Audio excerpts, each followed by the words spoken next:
D'abord, je voudrais remercier les organisateurs. Il y a dans la foule qui est là beaucoup de gens qui ont l'habitude d'être eux-mêmes des organisateurs, j'imagine, que ce soit dans son association, dans son syndicat ou bien dans la vie de sa commune. Et par conséquent, vous savez tous ce que tout ça, ça veut dire. De temps, de dévouement et d'angoisse avant que la réunion ne se tienne, quand on se demande s'il va pleuvoir à verse et s'il n'y aura personne, ou bien s'il ne pleut pas et qu'il n'y a quand même personne, ce qui est pire, parce qu'on ne peut pas dire que c'est à cause de la pluie, et toutes ces angoisses qu'ont eues nos camarades en préparant cela, et ensuite toute cette journée où je les ai vus magnifiquement organisés, disciplinés, toutes choses qu'ils apprennent, parce que, vous le savez, nous sommes seulement une force renaissante. Et la jeune génération qui entre aujourd'hui dans le combat et dans la responsabilité découvre, apprend. Et je suis émerveillé de voir quel niveau de professionnalisme, de rigueur chacun met dans sa tâche militante. Le militantisme politique est une chose sérieuse. Il faut entraîner les autres au combat. Et par conséquent, on ne doit pas dilapider l'énergie des autres. On doit lui donner son point d'appui pour qu'il trouve immédiatement son efficacité. Je vous dis de très grand cœur à vous, mes jeunes camarades, toute mon affection et mon admiration, ainsi que celle des gens qui sont rassemblés ici et qui vous remercient de vous avoir donné l'occasion de nous retrouver.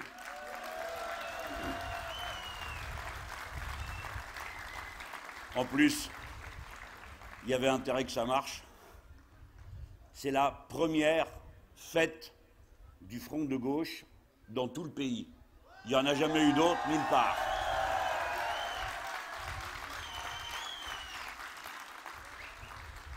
Ici, c'est un département où nous n'avions pas l'habitude d'avoir notre fête de l'humanité, comme dans pas mal de départements, ni non plus de fête du parti de gauche. Et donc j'espère que la mode va se répandre dans tout le pays, parce que c'est un moment de bonheur que de se retrouver. Mais avant ça, je veux donner sa part à l'endroit. Je pense que beaucoup d'entre vous le savent, j'ai été ici un jeune homme. Et je connais ces lieux. J'étais syndicaliste étudiant. Oui, ne faites pas les malins, vous, là-bas. C'était pas il y a si longtemps que ça. Et, camarades, nous autres, nous avons vécu des moments magnifiques, magnifiques. Nous étions persuadés que nous allions faire le socialisme. Chaque année, quelque part dans le monde, éclatait une révolution et on discutait entre nous de savoir quel modèle on préférait. Est-ce que c'était le modèle soviétique, le modèle yougoslave, le modèle chinois, ou bien est-ce qu'on allait encore, nous, inventer autre chose? Oui, on était d'accord, on allait inventer autre chose. Ça allait être quelque chose d'unique, de magique. Ça serait de nouveau la France révolutionnaire qui allait allumer la lumière du monde, la même intense conviction que je retrouve en vous et que je n'ai jamais perdue de toute ma vie. Ce sera magnifique et nous allons le faire, je le sais.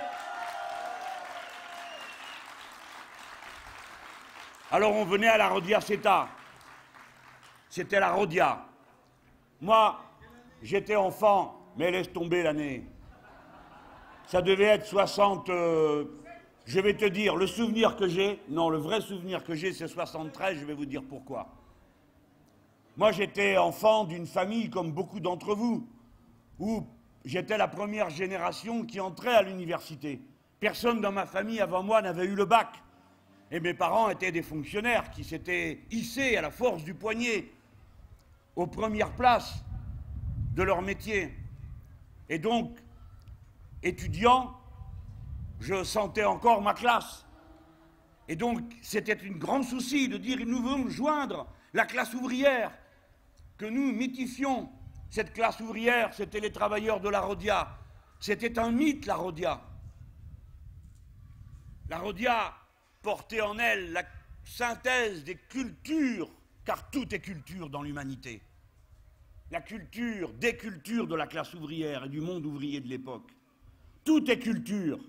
Les êtres humains abordent leurs tâches, leurs responsabilités sociales, l'idée qu'ils se font d'eux-mêmes, non pas simplement en contemplant la feuille de paye, mais d'après l'idée qu'ils se font de leur propre dignité et des valeurs qu'ils mettent au poste de commande de leur vie, le partage avec leur famille, leurs amis, leurs voisins, les camarades de travail, l'amour qu'ils donnent et qu'ils reçoivent, la fraternité dont ils voudraient remplir le monde, plutôt que la sauvage compétition de chacun contre tout le monde.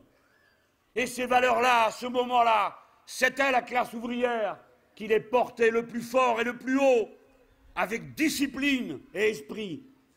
Oui, je dis esprit. C'est ici, à côté de ce bâtiment où une salle s'appelle Paul Seb, un ouvrier cégétiste qui avait compris l'importance du combat culturel pour la construction de la personne humaine. Et c'est ceux qui sont le plus privés, qui ont le plus grand appétit des choses. C'est ceux qui étaient le plus privés des splendeurs de la culture, qui en avaient le plus grand goût, la plus forte appétence. Combien considéraient que c'était extraordinaire d'avoir réussi à organiser une bibliothèque en 3/8 pour que les ouvriers et les ouvrières puissent venir lire. J'ai connu ces hommes, ces femmes. Je revois leurs visages. Ils n'ont jamais compté. Pour beaucoup, et moi, ils ont compté toute ma vie, comme pour beaucoup d'entre vous. Si bien qu'à cette heure, vous retrouvant si nombreux, nous qui sommes une force renaissante, nous qui de nouveau agrégeons la jeune génération que j'aperçois, et les plus anciens qui ont parfois ruminé tant d'amertume et de regrets, nous tous, nous reprenons ce chemin en pensant que c'est d'abord par la beauté, l'amour, la fraternité, le savoir, le goût des autres que nous existons et que nous sommes un parti politique. Nous sommes d'abord cela, ce mouvement-là, les héritiers de Paul Seb et des ouvrières et des ouvriers de la Rodia Seta qui ont ouvert le chemin pour nous. À la Rodia comme ailleurs, il y avait les paysans transformés de fraîche date en ouvriers qui avaient dû apprendre la discipline du corps mis en laisse, comme disait Jacques Brel, pour aller tenir la cadence. Il y avait ces ouvriers venus de la tradition du mouvement ouvrier dans le Doubs, le Jura, la Haute-Saône, travaillés par l'intuition communiste, la CGT, travaillés par les rêves du socialisme, travaillés par la tradition ouvrière du catholicisme, qui, avec l'action catholique ouvrière, avait, dans les années 70, libéré des forces considérables qui s'étaient jointes aux nôtres pour inventer ce futur qui amenait dans leur bagage des mots nouveaux comme l'autogestion et d'autres choses que nous regardions parfois d'un peu haut. Car nous n'étions pas que bons et généreux à l'époque. Nous avions aussi nos moments de sectarisme. Enfin, tout ça a changé, hein. Bon, c'était tout ça. L'ouvrier Piaget, l'abbé Ragnès, cela venait de cette tradition. Vous voyez, c'est de tout ça dont nous sommes les héritiers. Et pourtant, c'est un mécréant qui vous parle. Mais oui, quand j'ai été ministre, j'ai été heureux qu'on m'ait appelé une fois pour me dire, vous l'avez connu, Ragnès, ça vous dit quelque chose? Si je l'avais connu, tu parles? Et on m'a dit, cet homme-là, il va mal. Il faut qu'on donne un ordre pour qu'on le rapatrie.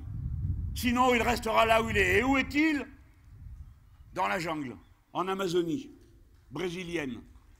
L'abbé Ragnès se battait avec les indigènes pour le droit à préserver leurs terres. Voilà ce qu'il faisait. Le Ragnès, ouvrier de l'IP, il continuait la lutte jusqu'au bout de ses propres forces. Et quand vous l'applaudissez, vous applaudissez votre histoire et la reconnaissance que nous avons à ces hommes. et à ses femmes. Bon, ça c'était la Rodia. Ce jour de la fin du mois de septembre 1973, on traversait la ville de Besançon avec nos drapeaux et nos cris. On était venu se joindre aux ouvriers de l'Ypres. Mais 3 semaines avant, les fascistes, manipulés par la CIA et les Nord-Américains, nuisibles et paranoïaques, avaient abattu le régime de Salvador Allende. Et pour nous tous, c'était une immense consternation. Je ne suis pas en train de raconter des souvenirs. Je suis en train de vous faire une leçon d'éducation populaire pour que vous vous souveniez quel est le sens du combat que nous menons et quel genre d'adversaire nous avons en face de nous et avec quelle patte humaine nous faisons nos victoires. Ils nous avaient frappés à mort à Santiago du Chili. Ils ont assassiné 4000 des nôtres avant d'en tuer 30 000 en Argentine. Eh bien, lorsque les rapports de force se tendent autour de la question du partage des richesses, car il n'était question que de cela. Dans le Chili de l'époque, il s'agissait de savoir comment on partagerait la richesse, et on était en train de la partager en faveur des Indiens, des paysans, des ouvriers, de la population humble des villes et des quartiers déshérités.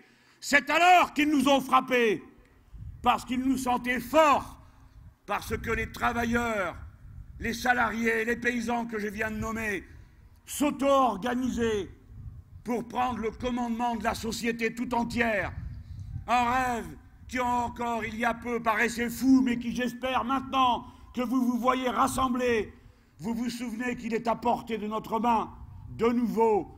Alors n'espérez pas, au moment où ils sont en train de se pourlécher sur les prises qu'ils font en martyrisant le peuple grec, en martyrisant le peuple espagnol, en martyrisant les Portugais, et en nous prenant, nous aussi, la France à la gorge.